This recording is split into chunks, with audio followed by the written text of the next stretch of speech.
A night shift at Sentinel-9 space station was usually quiet. Lieutenant Jiwon Park sipped his cold coffee and stared at the monitoring screens. His job was simple: watch for anything unusual near Earth's orbital defense network. Most nights he only saw regular satellite traffic and space junk. Tonight was different. The alert came at 2:17 a.m. Earth Standard Time. A small dot appeared at the edge of his screen. At first, Jiwon thought it was a glitch. The object moved too fast for a normal ship. It didn't match any known flight patterns.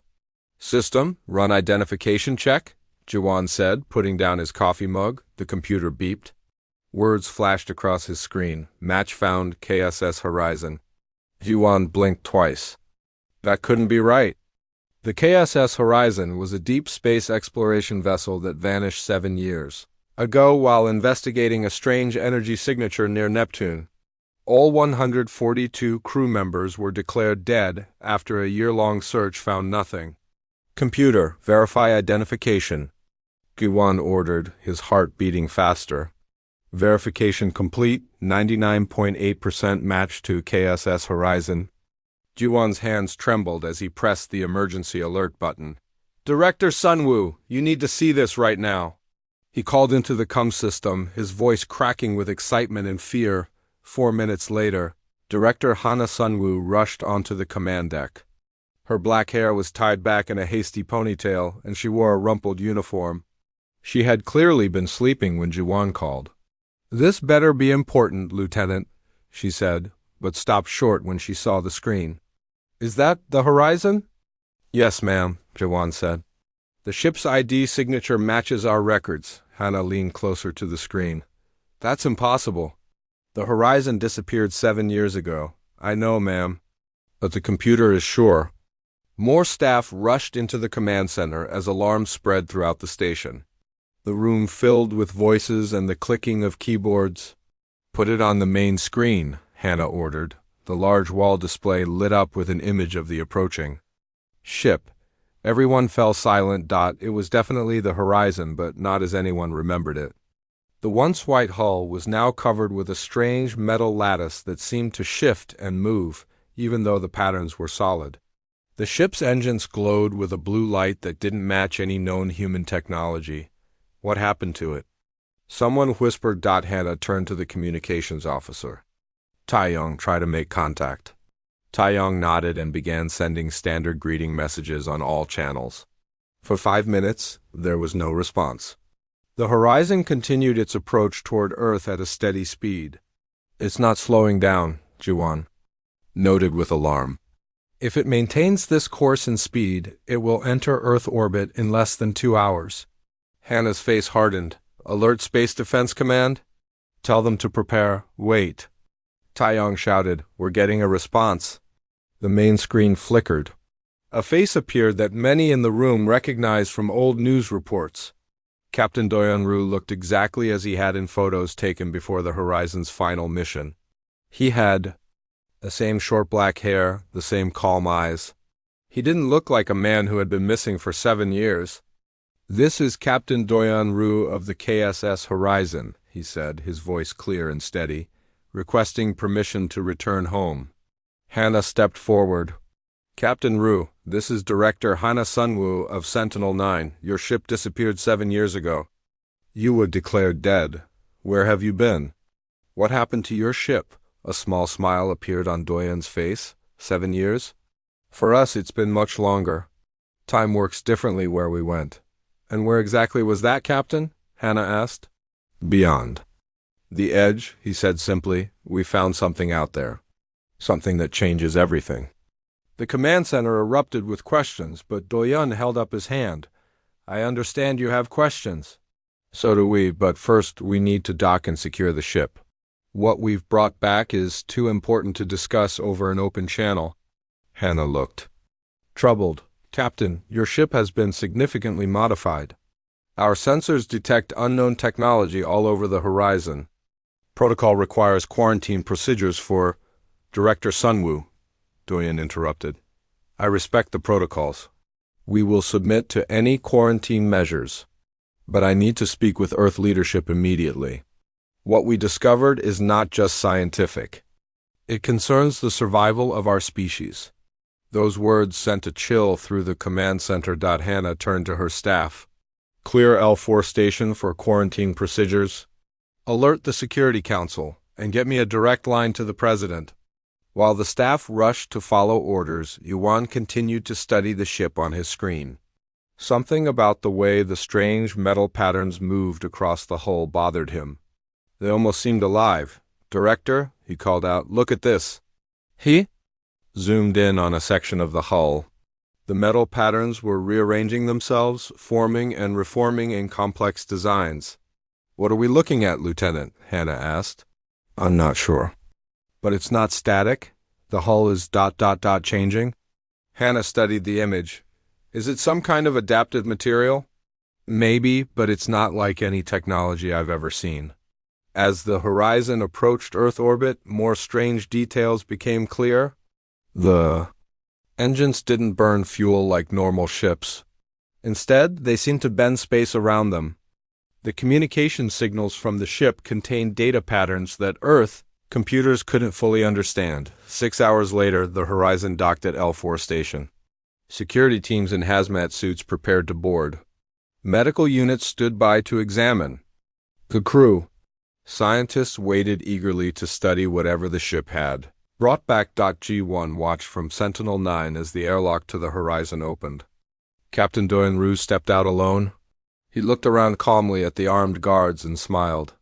"I understand your caution," he said to the quarantine team.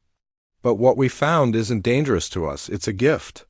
Knowledge that will help us face what's coming. What's coming, Captain?" asked the head of security. Do Yun single quotes. S smile faded. "War, a war for the survival of humanity. And without what we brought back, it's a war we cannot win." The quarantine team moved slowly through the corridors of the KSS Horizon. 5 people in white protective suits walked in a tight group. Security Chief Minji Kang led them, her hand resting on her weapon. The inside of the ship looked both familiar and strange. The basic layout was the same as standard Earth vessels, but everything was covered with the same shifting metal patterns they had seen on the outside. "Stay alert," Minji told her team. "We don't know what we're dealing with." The lights pulsed softly as they walked. The air felt strangely clean and cool. Their instruments showed no signs of radiation or harmful chemicals, but Minji kept her helmet on anyway.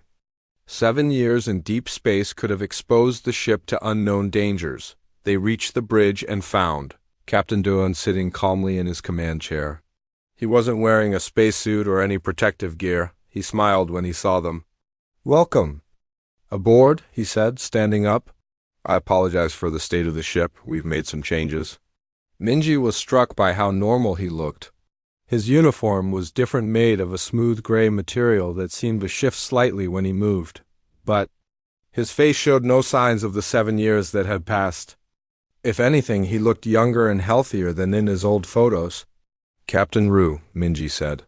"I'm Security Chief Minji Kang. We need to ask you some questions and examine the ship before anyone can leave quarantine." "Of course," Doyan nodded. "Ask anything you want." One of Minji's team, Engineer Yunwoo, was scanning the bridge equipment. His eyes widened behind his helmet visor. "Chief, you need to see this," he said. Minji looked at the ship's control panels. Instead of the standard buttons and screens, there were smooth surfaces that glowed with soft blue light. As Captain Doyan approached, the lights responded, changing color and pattern. "How are you controlling these systems?" Minji asked. "With my thoughts, mostly," Doyan said simply. "The ship has been upgraded to respond to neural commands." Yunwoo shook his head. "That's not possible with our technology."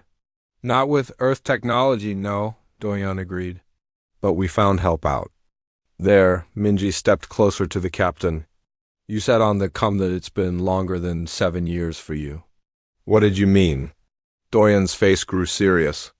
"For Earth, the Horizon has been gone 7 years. For me and my crew, it's been closer to 30. The quarantine team exchanged looks of disbelief. "That's not possible," Yunwoo said. "Time moves differently near certain cosmic phenomena," Doyan explained. especially near what we came to call the void fracture. It's a tier in space-time that we discovered beyond Neptune. When we investigated it, we were pulled through.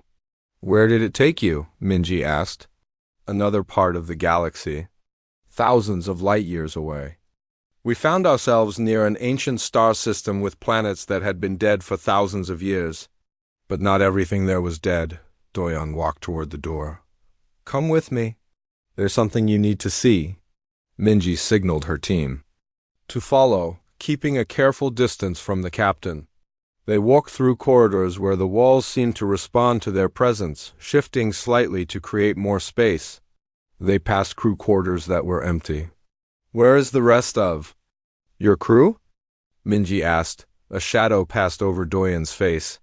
I'm the only one who made it back. The others ... chose to stay. Before Minji could ask what he meant, they reached a large door at the back of the ship, the cargo hold. The door slid open soundlessly. Inside was a large space filled with strange equipment. In the center stood a transparent chamber about the size of a small car. Inside the chamber was something that made everyone stop and stare. It looked like liquid metal, constantly moving and changing shape. Sometimes it formed patterns that resembled circuits or writing. Sometimes it took shapes that almost looked human. It glowed with a soft silver light. This is Yoon, Captain Doyon said. The last survivor of a civilization that achieved technological singularity 10,000 years ago. The liquid metal shifted, forming a shape like a tall, thin human figure with no clear features. It seemed to be looking at them. Is it ... alive? Yunwoo asked, his voice barely above a whisper. Yes, but not in the way we are, Doyon explained. Yoon's people evolved beyond biological bodies. They transferred their consciousness into programmable matter, what you might call a form of liquid computing material. Each particle can think and move on its own, but they work together as one mind. Minji kept her hand on her weapon. And you brought this thing to Earth, without authorization? I had no choice, Doyon said. Yoon saved us when we encountered the void fracture. Without its help, we would have died out there. And now we need its help again. The liquid metal being shifted again, forming patterns that pulsed with light. It's trying to communicate, Doyon explained. Yoon can't speak as we do, but it can share information directly with our ship's systems. A screen on the wall lit up. With text, Greetings, humans of Earth. Hyunwoo moved closer to the strange equipment surrounding the chamber. This technology, it's beyond anything we've ever developed. These energy readings don't make sense. Their civilization reached technological singularity, the point where technology advances faster than we can comprehend, Doyon said. They built things we can barely understand. But all their advancement couldn't save them. What happened to them? Minji asked. They were wiped out by something they called the Collectors, a species that harvests advanced civilizations throughout the galaxy. Yoon is the last of its kind, preserved in this form for thousands of years, waiting for someone to find it. The screen displayed new words. The Collectors have detected Earth. They will come. That's why we returned, Doyon said, his voice grave. Yoon detected signs that the Collectors have noticed human radio signals. They're heading toward our solar system now. We have maybe 6 months before they arrive. What do these Collectors want? Minji asked. They take advanced technology and knowledge from other species. They've been doing it for millions of years, and they don't leave survivors. The liquid metal being Yoon shifted again, forming what looked like a model of the solar system, with a dark cloud approaching from one side. We brought Yoon back to help prepare Earth's defenses, Doyon said. The knowledge it carries is our only hope for survival. Minji looked at the alien being, then back at Captain Doyon. How do we know we can trust it? Or you, for that matter. You've been gone for 7 years and come back with an alien entity and a story about an invasion. You don't have to trust. U.S., Doyon replied calmly. But you'll want the help we're offering when the Collectors arrive. They've destroyed thousands of civilizations more advanced than ours. Without Yoon's knowledge, Earth doesn't stand a chance.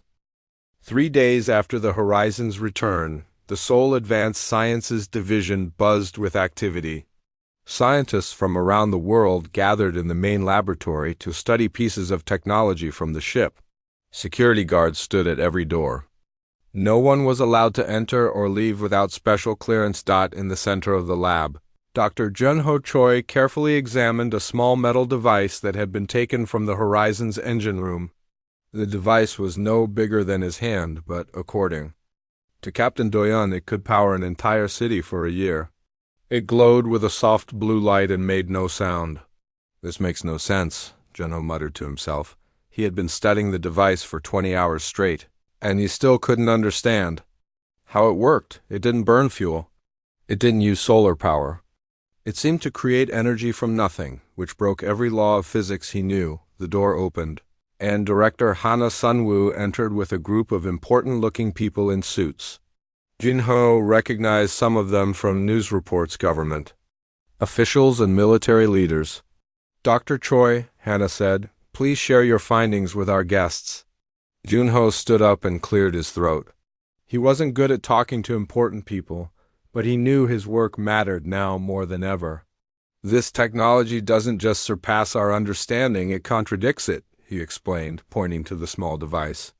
This power source creates energy without fuel or waste. It's impossible by our current scientific knowledge.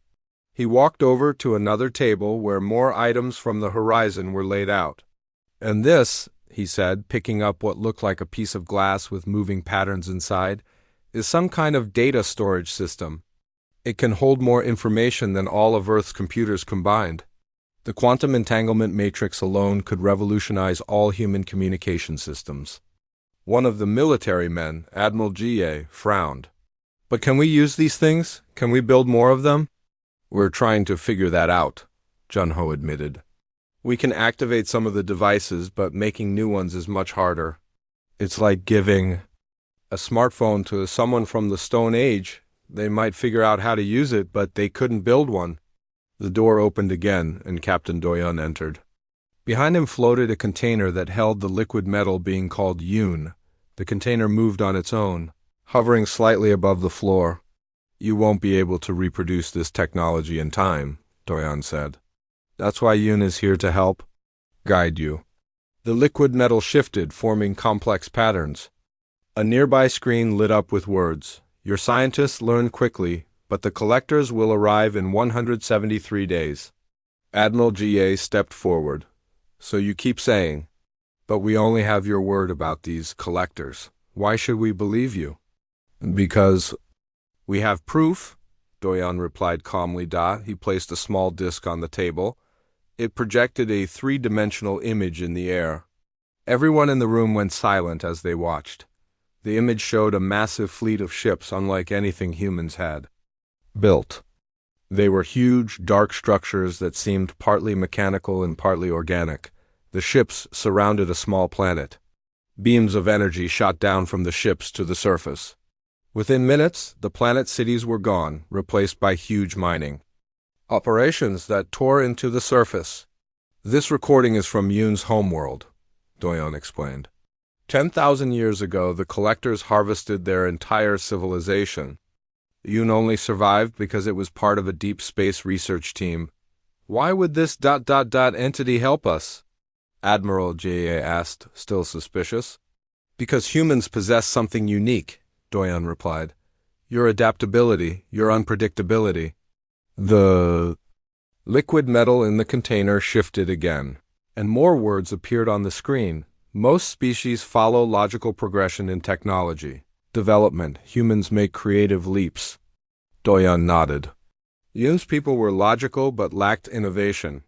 The collectors destroyed them because they were predictable. Humans are different. You develop technology in unexpected ways. Director Hana looked thoughtful. So you're saying our chaotic approach to science might save us? It's your best chance, Doyon confirmed. The collectors have seen countless civilizations rise and fall. They know all the normal paths of development, but humanity has always been unusual. One of the government officials, a woman in a dark suit, spoke up. If what you're saying is true, we need to prepare immediately. How do we fight these collectors?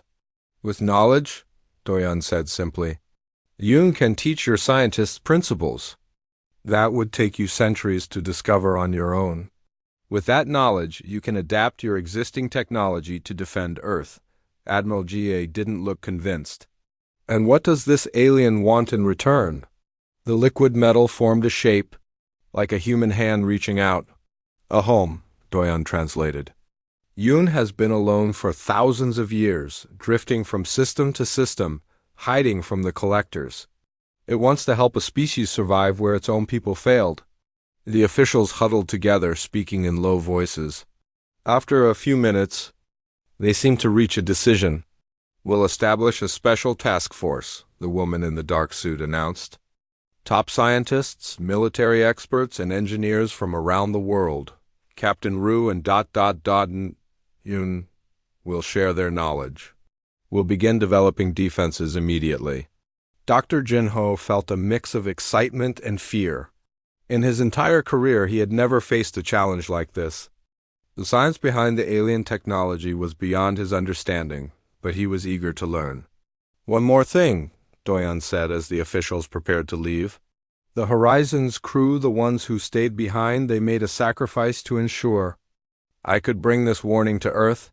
They found evidence that the collectors don't just harvest technology. They're looking for something specific, something they believe humans might have. What are they looking for? Director Hannah asked. We don't know exactly, Doyan admitted. But we think it has something to do with human creativity, the spark that makes your species so unpredictable. They fear it and want to control it. As the meeting ended, Dr. Jinho returned to his work with new determination. He didn't fully understand the strange technology in front of him, but he would learn. The future of humanity depended on it. Outside the laboratory, news of the Horizon's return had spread worldwide. People looked to the stars with new eyes, wondering what was coming and if Earth would be ready when it arrived. Meanwhile, in the dark space beyond Neptune, something large was moving toward the solar system. 2 months after the Horizon's return, the world had changed. In secret bases around the globe, scientists worked day and night to understand and use the alien technology. Progress that would normally take decades happened in weeks. At the Pacific Defense Center, physicist Ejin Kim stared at the glowing shield generator he had built. It wasn't perfect. It wasn't even exactly like the design Yoon had shared, but it worked. Try it again, he told his assistant. The assistant pressed a button, and a powerful laser fired at a small metal plate. Instead of burning through the plate, the laser's energy spread out across an invisible barrier. The shield-held Seojin smiled. 3 weeks ago, such technology would have seemed like magic. Now it was real, and he had helped build it. Send the test results to Admiral Ga, he sighed. Tell him the shields are ready for full-scale testing. Across the hall, bioengineer Yuna Lee was working on something even more amazing. She carefully placed a thin metal cap on a test subject's head. The cap was covered with tiny sensors that connected to the subject's brain. Think about lifting your right arm, Yuna instructed. The subject didn't move, but on the other side of the room, a robotic arm rose smoothly. Now make a fist. The robotic hand closed into a tight fist. The subject looked amazed. It's working, Yuna said, making notes on her tablet. The neural interface is responding perfectly. This technology would allow pilots to control spacecraft with their thoughts. Reaction times would be 10 times faster than manual controls.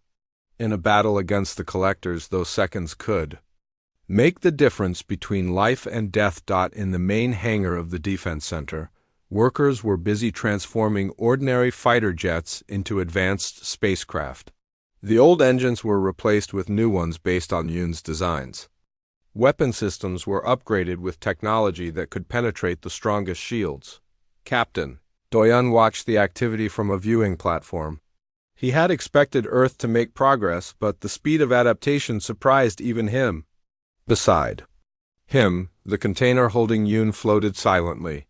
They're not just copying the designs, Doyan observed. They're changing them, improving them in ways I hadn't considered. The liquid metal shifted, forming patterns that seemed thoughtful. Is that a problem? Doyan asked. Words appeared on his handheld screen. Not a problem. Unexpected, interesting. Admiral. Jie joined them on the platform. He had been skeptical at first, but the results of the past 2 months had changed his mind. The first fleet of upgraded ships will be ready for testing tomorrow, he informed Doyan. We've incorporated the shield technology and the new weapon systems. But our engineers made some changes to the designs. I noticed, Doyan said. Why? Did you change them? Your designs were efficient, but they didn't account for human pilots, Jay explained. We added safety systems and backup controls. We also simplified some of the more complex components so they could be mass-produced faster, Doyan nodded thoughtfully. You're adapting the technology, not just copying it. Is that a problem? Da asked, echoing Doyan's earlier question to Yoon. On the contrary, Doyan smiled.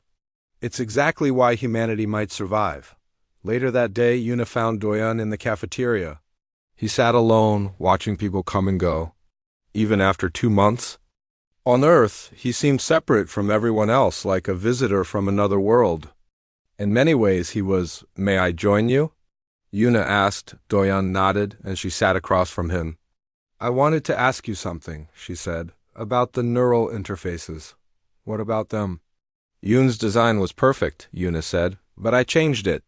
I added a filter that blocks certain types of thoughts. I didn't want pilots accidentally triggering weapons by thinking the wrong thing. That's smart, Doyan said. Safety measures are important. But I was worried that changing the design might make it less effective, Yuna admitted. Doyan considered this. Yoon's people were logical. They created perfect systems based on mathematical principles. But they didn't always consider how those systems would be used by real people. Your changes make the technology better because they make it more human. That's what I hoped, Yuna said, relieved. The other engineers are doing the same thing. We're all adding our own touches to the designs.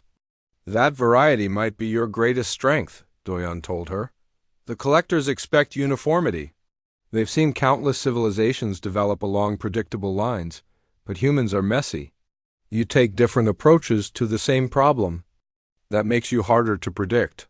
Is that enough to save us? Yuna asked Dot before Doyan could answer. Alarms blared throughout the facility. Red lights flashed in the hallways. All personnel to emergency stations, a voice announced over the speakers. This is not a drill. Doyan and Yuna rushed to the command center.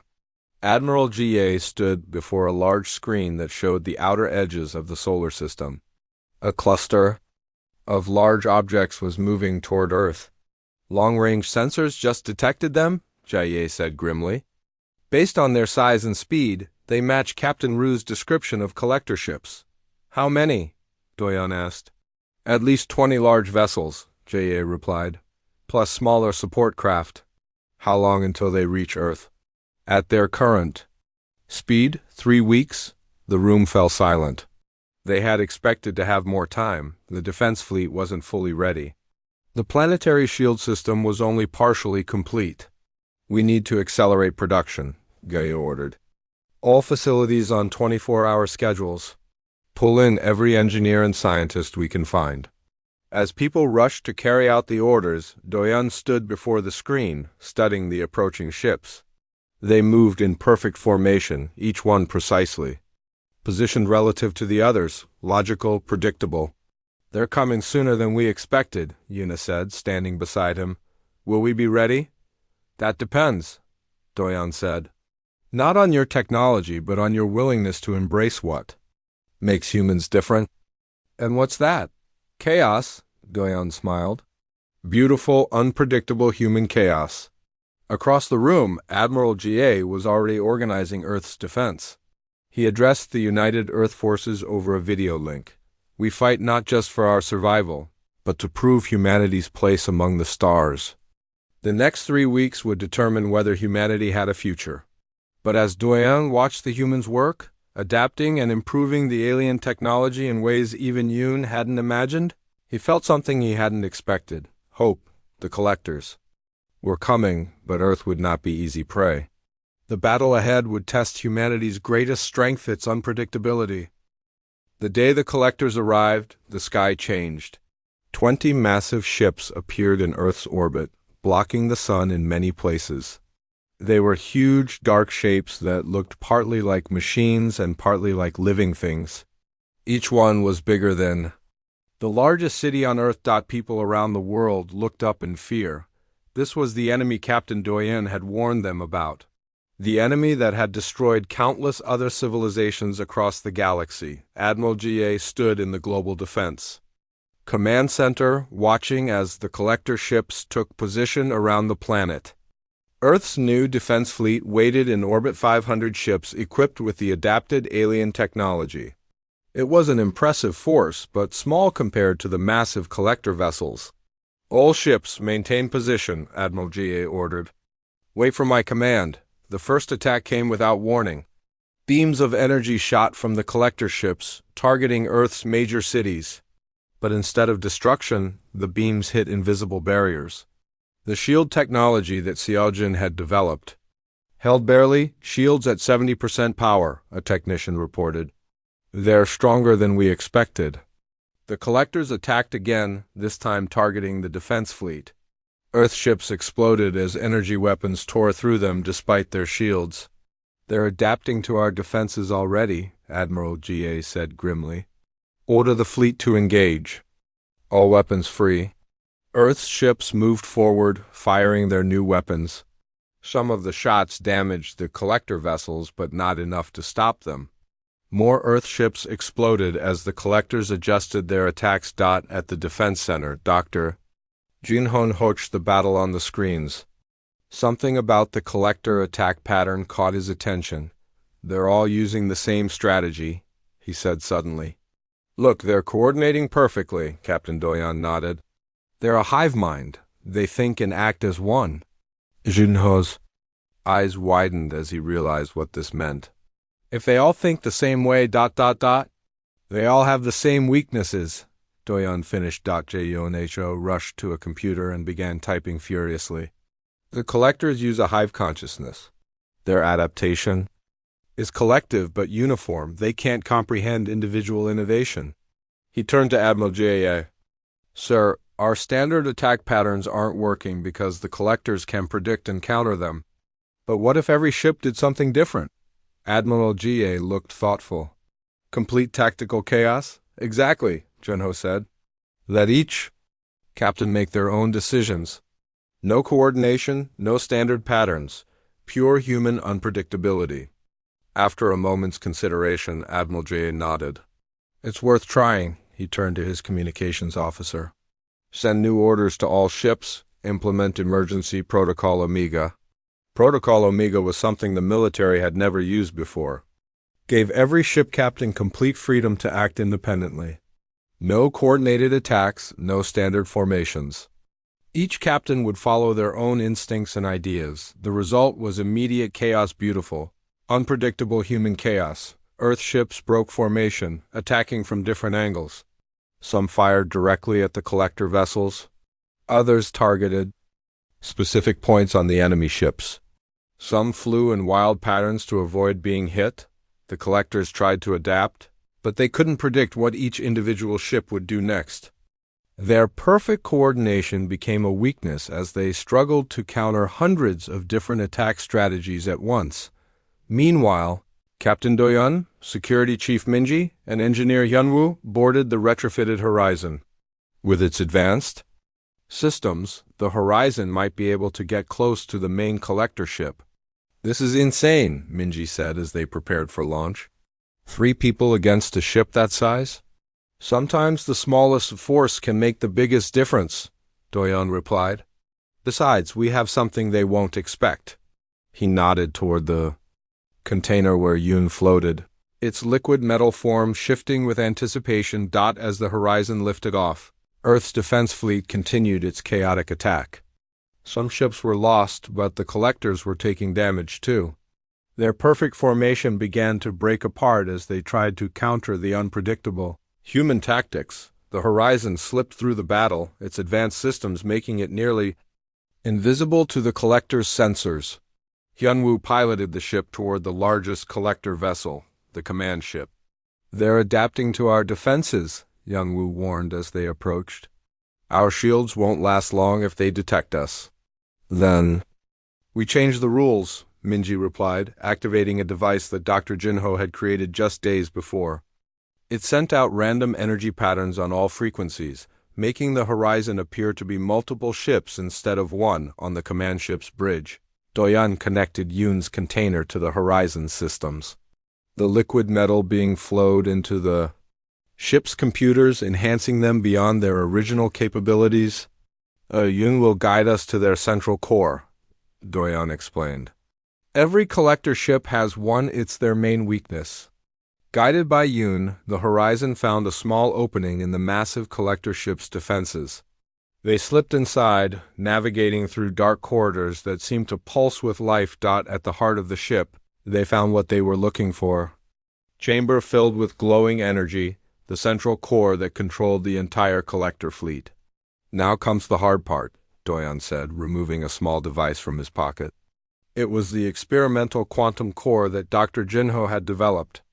Based on Yoon's knowledge, this will disrupt their hive mind. Without it, they can't coordinate their attacks. As Minji and Hyunwoo defended against security drones, Doyan placed the device near the core and activated it. The quantum core began to pulse, sending waves of energy into the collector systems. We need to get out of here, Doyan warned. When this goes off, it will create a cascade effect throughout their network. They raced back to the horizon, fighting their way through increasingly desperate collector defenses. As they lifted off, the command ship began to shake. From Earth, Admiral Ga watched as the massive collector command ship suddenly stopped attacking. Its lights flickered, and it began to drift aimlessly. One by one, the other collector ships also stopped, their perfect coordination broken. What's happening? He asked. Their command structure is collapsing, Junho explained, watching the data on his screen. They can't coordinate without the main ship. They're vulnerable. Admiral Ga didn't waste the opportunity. All ships, concentrate fire on the disabled vessels. Earth's fleet attacked with renewed energy. Without their coordination, the collector ships couldn't defend themselves effectively. Some began to retreat, pulling back from Earth orbit. The Horizon escaped just as the collector command ship exploded in a blinding flash of light. The quantum core had worked better than anyone expected, creating a chain reaction that destroyed the ship from within. In the days that followed, the remaining collector ships fled the solar system. Earth had won not through superior technology, but through the unpredictable, creative chaos that made humans unique. As the celebration began, Yoon communicated one final message before departing in a small ship of its own. We sought logic and perfection, and it led to our downfall. You embrace chaos and imperfection, and it has saved you. The galaxy needs humanity's unique perspective. Captain Doyan watched the alien ship disappear into the stars. What will you do now? Minji asked him. Help rebuild, he said simply, and prepare. The collectors will return eventually, but next time we'll be ready. As Earth began rebuilding, humanity looked to the stars not with fear, but with confidence. They had proven themselves not just worthy of survival, but essential to the future of intelligent life in the galaxy. Their unpredictability, once seen as a weakness, had become their greatest strength.